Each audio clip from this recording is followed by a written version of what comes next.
Alright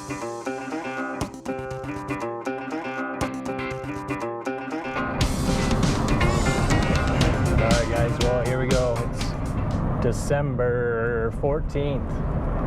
Running out of time on bow season here in Nebraska. And trying to, I guess, just throw out some Hail Marys here. I'm heading back to the lease, and it's about 1 o'clock, I think, in the afternoon. Sunset's right about 5. It is cold today. It's in the teens with decent northwest wind. Real feel is in the single digits right now at 1 in the afternoon. Imagine it's not going to be any better 4:30, 5 o'clock tonight. But heading down the road, gonna try to scarf a sandwich real quick and get up into, well, get out to the lease here, and I'm actually gonna take down a tree stand on the other side of the lease,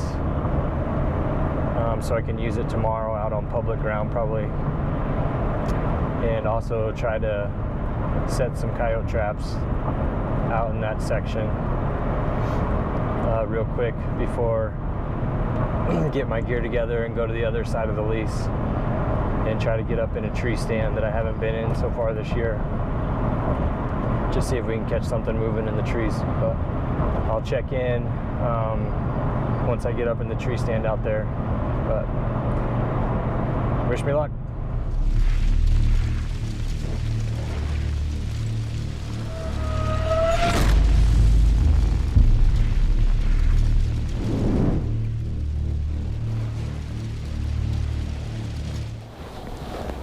Okay, well, finally settled up in the tree here. It's 2:30 now. I did go out toward the other side of the piece, and I ended up leaving that stand in there. So it's about halfway there, and saw 3 mature does go running out of that area of the piece. I don't think I scared them or bumped them. I was way too far away. I think they're just getting up and moving. So I might try to sneak into that stand in the morning and see if I can catch them coming back in there.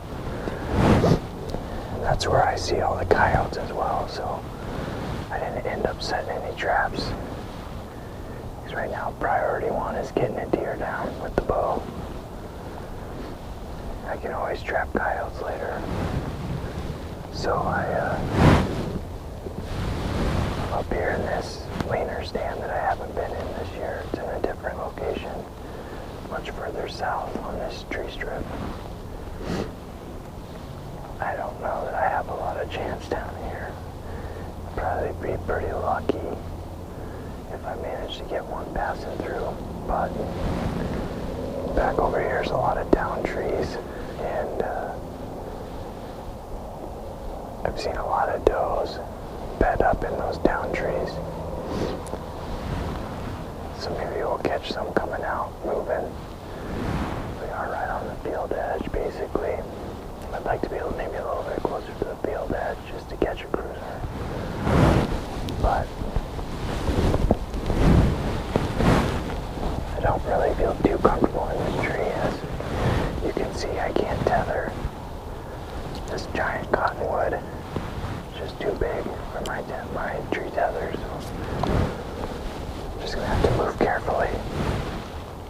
Keep my eyes open. It's halfway tolerable weather-wise because the wind died out here. So maybe we won't be able to hear them moving.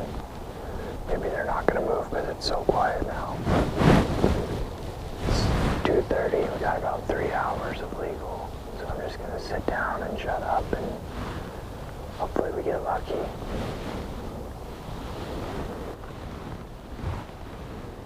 Gonna show you around real quick.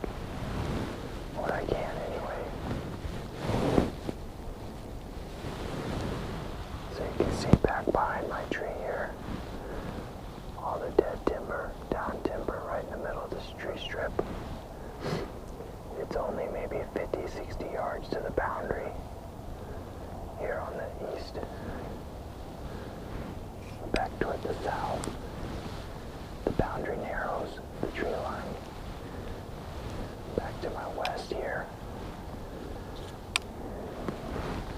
is the open field. You can almost see the rifle tower in the background. I'll switch cameras to show you the other side of the tree.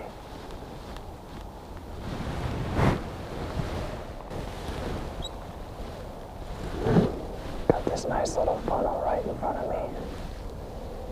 It'd be nice to see something trying to walk through. There's a high ridge back here that goes east to west. Most of the tree stands I've been in this thick woods have been way up there to the north. Much further south than usual. But I guess we'll just give it a shot and see. At least it's pretty back here.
pretty decent encounter. Young yearling.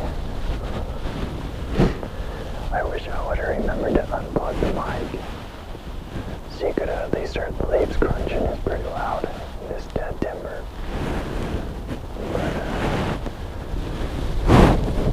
hopefully get a mature deer to do about that same thing. It's pretty early. Hopefully mature deer will come out that same, relatively same path. That yearling was within 10 yards, maybe 7 yards, just right there. Straight downwind from me and didn't make me out at all. Using that Tinks number 69, that doe eastern urine, more or less just for cover spray. And found out the hard way, has that little clip top. And if you turn it the wrong way to try to close it, it'll spray you. I got sprayed right in the face about an hour ago, so maybe that's helping with the covers here, but it's pretty miserable. Anyway, I even gave thought to shooting that yearling because he's pretty decent body.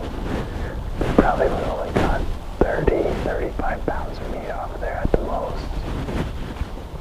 When I could tell it was a button buck, there's just no way. I'd much rather see him when he's 2 or 3 years old out here than right now. At least we got some good deer footage. Maybe we're in a decent spot. I don't have great confidence in seeing a buck back here, but I would really be happy to see a mature doe. Just do that same thing and take her and build a tag. I would be elated if that happened. So anyway, sit back and let the sun set and see what happens out here. Try not to freeze to death. Try not to put the parka on. As have you seen in the road vacation, that parka got caught up in the bowstring. So I guess I'm kind of shy to put it on now. I'm scared of it, I guess. But if I get cold enough, I'll have to cave and put it on. Alright, then to walk back in. Alright guys, well it's just about sunset, and I know camera light gets low, so I'll do this exit now. There's still 30 minutes left of legal, so I'll sit it out. So far it's just that one yearling. I haven't seen much in the distance or heard much. Kind of par for the way things have been going out here. Lots of yearling bucks, lots of yearling deer this year. Not a lot of mature deer within bow range, unfortunately, but I'm not going to give it up yet. I've got tomorrow, and then at least one day next weekend. But then that's probably the end of bow season for me. I can still hope something comes through here. Otherwise, I'm getting pretty cold. I'll be ready to get down and get out of here. Get back to the heat. Get warmed up. If anything exciting happens, I'll flip it back on.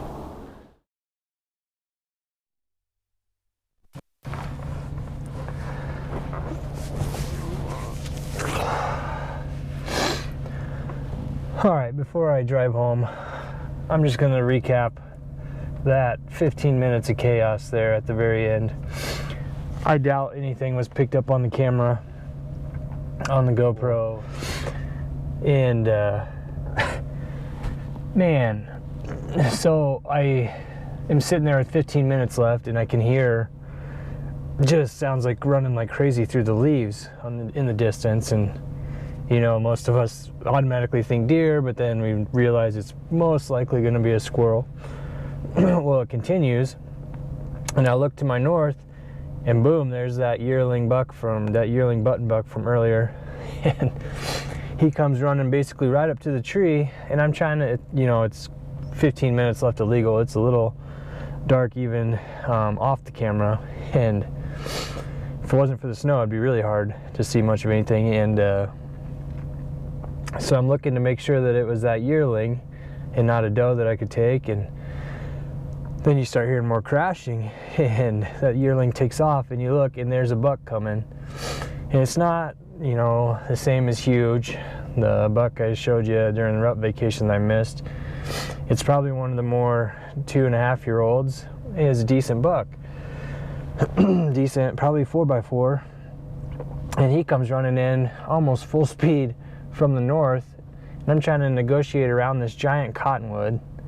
One reason I'm definitely going to be getting into a saddle for next year is, you know, getting up on a leaner against a cottonwood and trying to negotiate around it. It seems like the deer are always going to be on your, you know, your 6 o'clock. You can't get back there. So anyway, he's running by, and I draw on the backside of the tree and kind of call at him, stop him dead in his tracks. He's 10 yards from me. You know, I was hoping it would slow him down and then I could call again and get him to stop. But that first call just stopped him dead in his tracks, 10 yards at my 6 o'clock. I'm at full draw, and as I'm bringing it up, I'm trying to get around some of that stuff that's in the way with the tree and the tree stand, etc. And I lean out, and just as I bring the pins up and start to steady on him, boom, turning buck away. Can't get the shot off. And you can actually see him here moving back. It's about 30 yards, looking back at me. Unfortunately, my knock lit up, and I'm really struggling to get the knock to shut off. So he's really got his focus on me. But he posts up here for a little bit, and eventually he starts to move again. Again, he's moving further away to my east. Out of that pocket of trees, there's still that baby buck 30 yards from me, not moving. The bigger buck you see move back to the east right there, and now he's going to go from the north to the south, paralleling along the camera. There he goes. Moves a little bit further down. That next opening, you're going to see him pass by again. He's moving pretty quickly.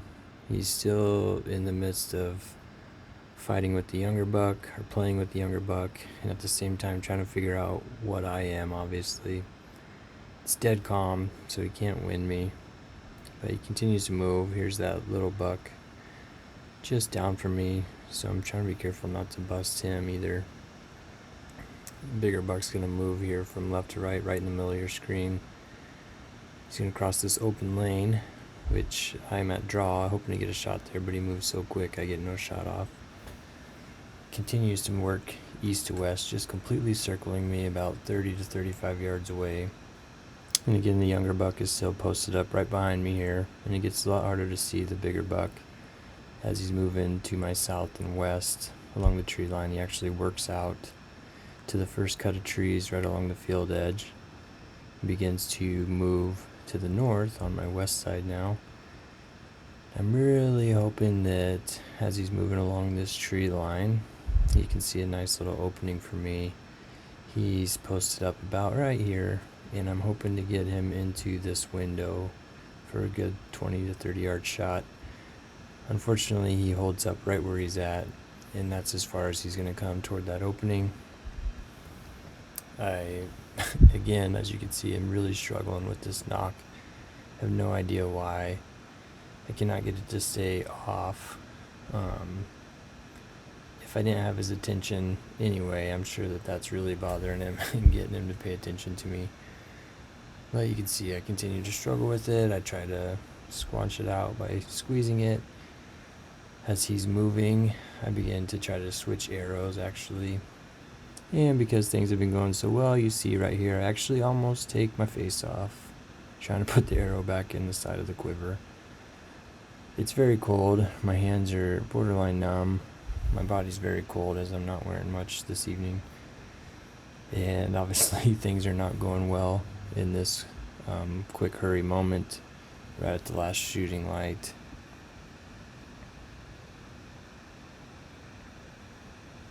But while I'm doing this, I'm keeping my eyes on the bigger buck, and he continues to slowly move back on that same path he had just traveled.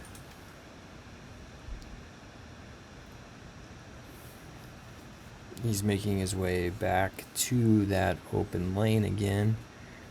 the route he's on, it looks like he's going to be about maybe a 30 to 35 yard shot.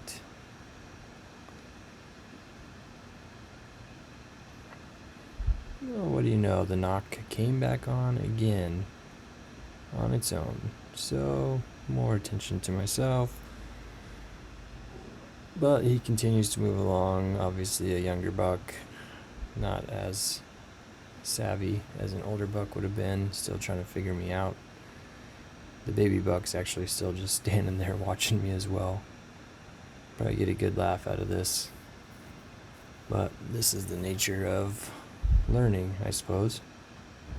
So anyway, I'm waiting for him here. And he's just about back to that opening.